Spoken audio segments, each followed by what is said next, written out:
بہت ہی خوبصورت حسنین اختر صاحب کلام پیش فرما رہے تھے، تو ایسے ہی بہت ہی خوبصورت شاعر ہمارے پاس موجود ہیں پیچھے، لیکن اس دوران میں یہ نظامت راشد صاحب ہی چلائیں گے۔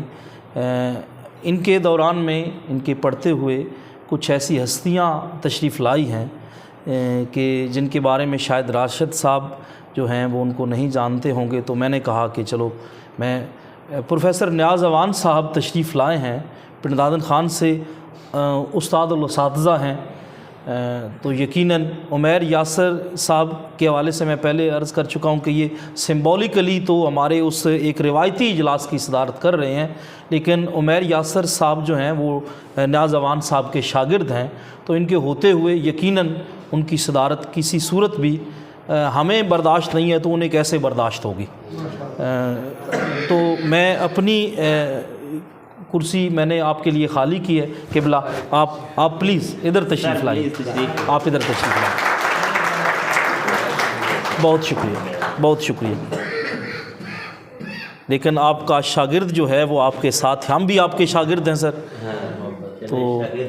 شاگرد پاس بیٹھا۔ تو اب ہمارے پاس اس محفل کے 3 صدر ہو گئے، صدر محترم صاحبان صدر کی اجازت سے میں آگے چلتا ہوں، صاحبان صدور کی اجازت۔ تو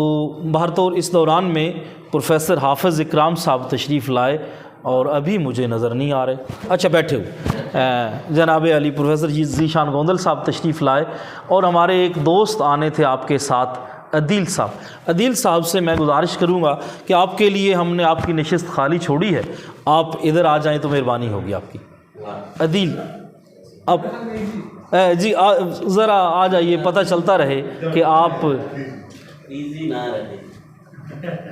جی سر، ہاں ہم بہت مہربانی۔ تو جتنے بھی صاحبان تشریف لائے ہیں گرد و نواز سے ہماری اس دعوت پر، ہم ان کے تہ دل سے شکر گزار ہیں، بالخصوص پروفیسر صاحبان حافظ اکرام صاحب، ذیشان صاحب کہ آپ تشریف، نوکر صاحب آپ بھی تشریف لائے، نوکر صاحب نوکر حسین صاحب یہاں پہ باٹا کی فرنچائز ان کے پاس ہے، تو یقیناً یہ تاجران کا بھی آ جانا ہمارے پاس یہ ہمارے لیے بڑی بات، جی ادبی تاجر